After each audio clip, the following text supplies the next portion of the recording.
Assalamualaikum warahmatullahi wabarakatuh. Halo adik-adik, bertemu lagi dengan saya. Kali ini kita akan bahas soal prediksi UTUL UGM tahun 2022. Oke, jadi kita mulai dari soal nomor 11 ya. Jika kalor pembakaran benzena adalah A kJ per mol, kalor pembentukan CO2 adalah B kJ per mol, dan kalor pembentukan H2O adalah C kJ per mol. Maka kalor pembentukan benzen adalah jadi maksudnya gimana sih? Jadi misal nih ya, ada benzena yang dibakar. Ini kan reaksi pembakaran ya, kalor pembakaran.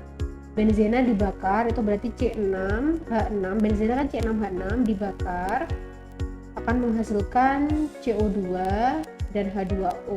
Begini ya. Nah, kalornya adalah A. Jika kalor pembakaran adalah A. Ingat kalau pembakaran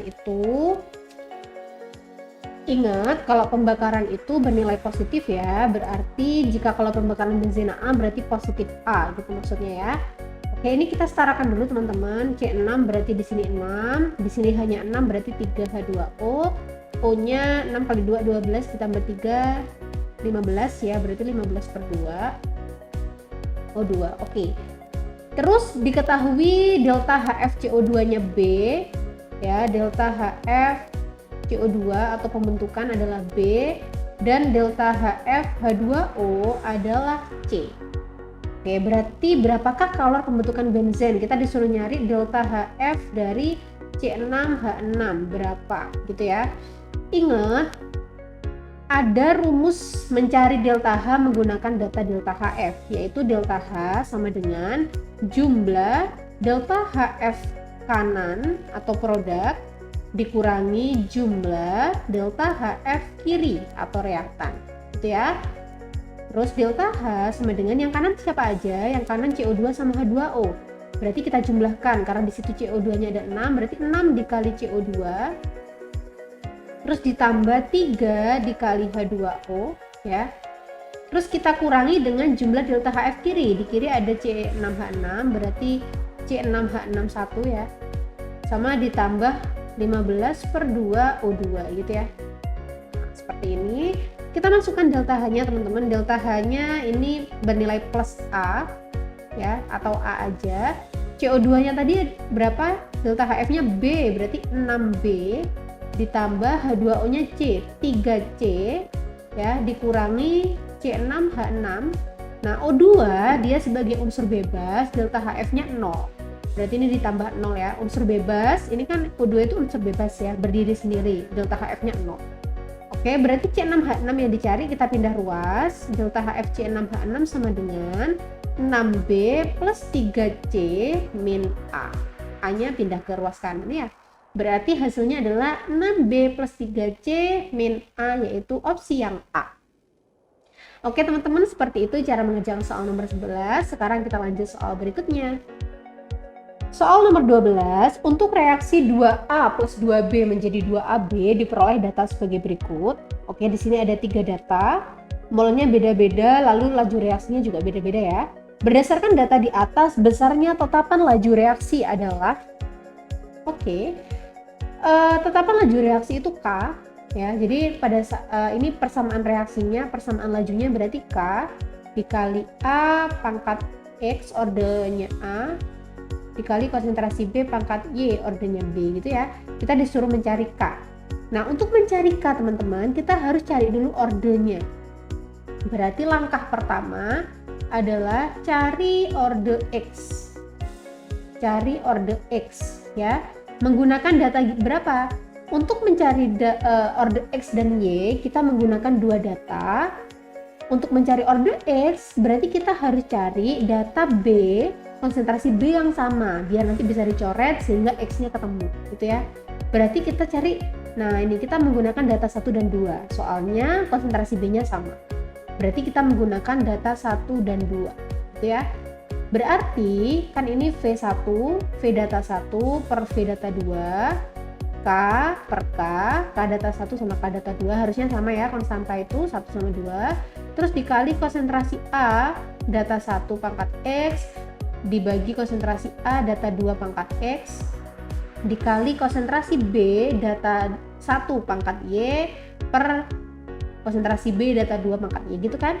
Nah terus kita masukkan nih V1 nya 4 kali 10 pangkat min 6 per 16 kali 10 pangkat min 6. K itu nilainya sama berarti bisa coret. Ini 0,1 per 0,2 pangkat X gitu ya, dikali B nya 0,01 per 0,01 pangkat Y. Ini kan sama datanya, bisa kita coret. Berarti perbandingannya cuma tinggal 2 ini gitu ya. 4 per 16 itu kan berarti 1 per 4 ya teman-teman. 1 per 4 sama dengan setengah pangkat X gini ya. 1/4 itu bisa kita ubah menjadi setengah pangkat berapa? Setengah pangkat 2 gitu ya. Setengah pangkat X. Berarti X sama dengan 2. Oke, ketemu berarti ordernya A ya, yang ini itu berarti 2. Sekarang kita cari order Y ya. Kita cari Y ini ordernya B. Oke, berarti langkah selanjutnya adalah cari order Y. Cari order Y. Kita bisa menggunakan data 2 dan 3 ya. Ini karena di sini A-nya nggak ada yang sama teman-teman, kita random aja, kita pakai yang ini nggak apa-apa. Soalnya kan order X sudah ketemu ya, jadi bisa dimasukkan nanti. Kita pakai 2 dan 3. Ya langsung aja, nggak usah ditulis rumusnya seperti ini ya, langsung aja. Data keduanya 16 kali 10 pangkat min 6 per 72 kali 10 pangkat min 6. K udah kita coret ya, K-nya sama. Berarti A-nya tinggal dimasukkan nih, A-nya berarti 0,2 per 0,3 pangkat X-nya tadi 2 ya, dikali dengan 0,01 per 0,02 pangkat Y gitu ya. 16 per 72 itu 2 per 9, sama-sama dibagi 8 ya. 2 per 9, terus ini berarti 2 per 3 pangkat 2, yang ini berarti 1 per 2 pangkat Y gitu ya. Yang ini bisa kita operasikan 4 per 9 ya kan, 2 pangkat 2, 3 pangkat 2, ini setengah pangkat gitu ya.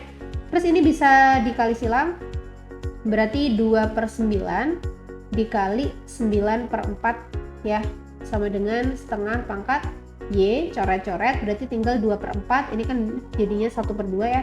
Berarti 1 per 2 pangkat 1 sama dengan 1 per 2 pangkat Y. Berarti Y-nya sama dengan 1. Oke, ketemu. Berarti X-nya udah ketemu 2, Y-nya udah ketemu 1 nih. Berarti VK yang ini A-nya udah 2, B-nya udah 1. Gini ya. Berarti untuk mencari K tinggal kita cari menggunakan salah satu data dari 3 ini. Misal kita pakai data yang pertama ya, kita masukkan nih V-nya 4 kali 10 pangkat min 6. K-nya yang kita cari, konsentrasi A-nya 0,1 pangkat 2, konsentrasi B-nya 0,01 pangkat 1 gitu ya. Berarti ini 4 kali 10 pangkat min 6, K 10 pangkat min 1 kali 2, 10 pangkat min 2 kali 10 pangkat min 2 ini ya. Berarti K-nya sama dengan 4 kali 10 pangkat min 6 per 10 pangkat min 4, sehingga K-nya ketemu 4 kali 10 pangkat min 2 atau 0,04. Berarti opsi yang benar adalah opsi yang B. Gitu ya teman-teman, sudah mulai paham? Langkah pertama cari order X, kedua cari order Y, baru cari K menggunakan salah satu data dari ketiga ini. Oke, sekarang kita lanjut soal berikutnya, soal nomor 13. Senyawa natrium sianida mengandung anion basa sianida. Sebab ion sianida dapat bereaksi dengan air membentuk ion hidroksida dan asam sianida. Oke, natrium sianida itu NaCN ya. Natrium itu Na, sianida itu Cn. Kalau misal ini kita ionkan teman-teman, ini menjadi Na+ dan HCN. Na+ dan Cn- gitu ya. Nah, Na+ itu berasal dari Na+ itu berasal dari basa kuat NaOH. NaOH yang merupakan basa kuat. Nah, Cn- itu berasal dari asam lemak HCN. Ya, asam lemak. Jadi, kalau misal pernyataan 1 dia bilang senyawa natrium sianida mengandung anion basa sianida, anionnya kan Cn- ya. Na+ itu sebagai kation karena muatannya positif. Anionnya adalah Cn- karena muatannya negatif. Nah, Cn- itu bukan basa sianida karena dia berasal dari asam, berarti asam sianida. Ya. Berarti yang pernyataan 1 salah. Pernyataan 2, ion sianida dapat bereaksi dengan air membentuk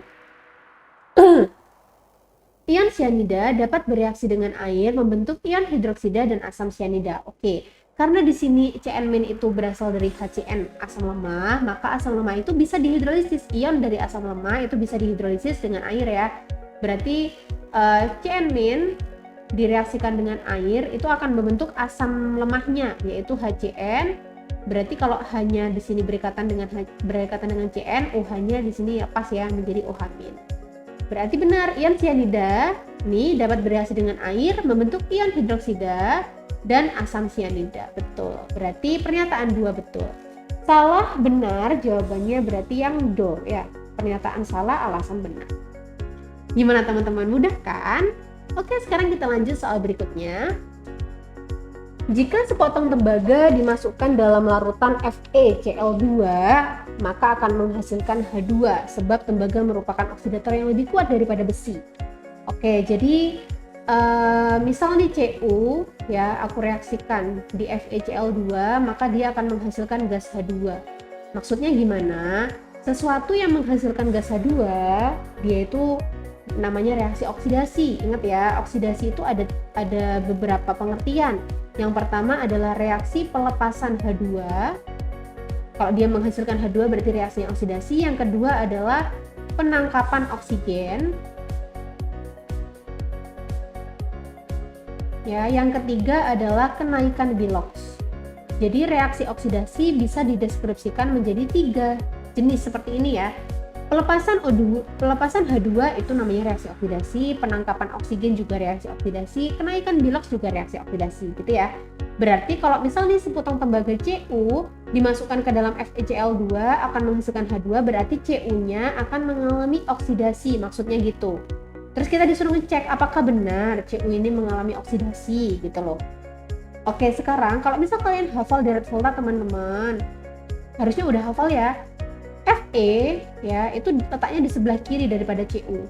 E0-nya Fe itu lebih kecil daripada E0-nya Cu. Kalau E0-nya Cu itu lebih besar. Ya, sehingga kalau yang E0-nya kecil itu cenderung mengalami oksidasi. Dia mengalami oksidasi, yang E0-nya besar itu cenderung mengalami reduksi. Jadi pernyataan satunya salah. Karena dia bilang kalau Cu dimasukkan ke larutan FeCl2 akan menghasilkan gas H2 yang artinya akan mengalami oksidasi. Salah ya, karena harusnya dia mengalami reduksi. Cu itu lebih bisa mengalami reduksi. Dalam direct volta dia letaknya di sebelah kanan.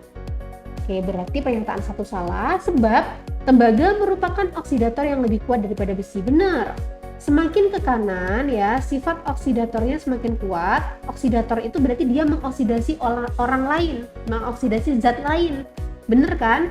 Cu sebagai oksidator karena dia membuat Fe mengalami oksidasi. Tapi dia sendiri mengalami reduksi. Ya, dia sendiri mengalami reduksi tapi dia mengoksidasi orang lain, gitu ya. Kalau yang di sebelah kiri itu oksidator lemah. Tapi dia mengalami reduksi. Mengalami oksidasi. Dia cenderung oksidator kuat. Cenderung reduktor kuat. Ya, yang sebelah kiri itu cenderung reduktor kuat karena dia membuat zat lain mengalami reduksi, membuat Cu mengalami reduksi gitu ya. Berarti pernyataan yang kedua benar. Jadi salah benar opsi yang do. Oke, sudah mulai paham kan teman-teman? Aku harap kalian udah hafal nih ya direct volta minimal unsur-unsur yang sering keluar seperti Fe dan Cu. Oke, sekarang kita lanjut soal berikutnya. Laju suatu reaksi kimia meningkat apabila ukuran diperkecil, sebab ukuran partikel yang lebih kecil menyebabkan luas kontak antar reaktan menjadi lebih kecil. Oke, jadi salah satu, jadi laju reaksi itu bisa dipercepat dengan cara yang pertama meningkatkan konsentrasi, ya konsentrasinya dinaikkan, meningkatkan konsentrasi yang lebih besar lajunya semakin cepat. Yang kedua suhu naik ya. Oke, ini konsentrasi besar, konsentrasi besar, suhu naik. Yang ketiga, luas permukaan banyak. Kalau luas permukaannya banyak teman-teman, luas permukaan banyak, itu artinya ukuran partikelnya kecil.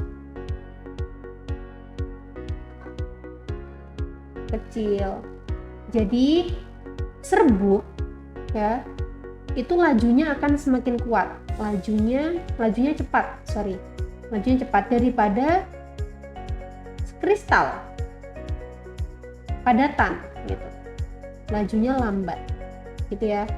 Jadi aku misal punya suatu garam, yang satunya serbuk, yang satunya itu masih gumpalan-gumpalan gitu ya, kristal.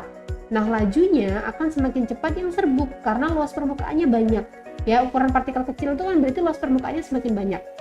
Bayangin, misal aku punya satu kubus ya. Satu kubus itu kan berarti kita anggap satu kristal. Ya, berarti permukaannya ada berapa? Ada 6 sisi kan ya, atas, bawah, kiri, kanan, depan, belakang ya. Ada 6 sisi, luas permukaannya ada 6. Ada 6 kotak gitu ya. Terus satu kubus ini aku bagi jadi 8. Berarti kan luas permukaannya akan semakin banyak toh, akan ada 8 kubus kecil-kecil gitu. Kita anggap seperti itu ya.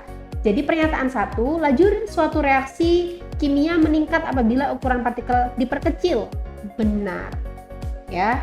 Terus pernyataan kedua, ukuran partikel lebih kecil menyebabkan luas kontak antar reaktan menjadi lebih kecil. Oh, salah. Harusnya luas kontak antar reaktan akan menjadi lebih besar kalau luas permukaannya semakin banyak atau ukuran partikelnya kecil. Berarti bernilai salah. Benar salah, berarti opsi yang C. Oke teman-teman, sudah mulai paham kan 5 soal barusan? Oke, jadi teman-teman, kalau misal kalian sedang mempersiapkan ujian mandiri, bisa ditonton video-video yang ada di channel kami ya. Sampai sini dulu pembahasan kita kali ini. Sampai bertemu di video Sampai bertemu di video selanjutnya. Assalamualaikum warahmatullahi wabarakatuh.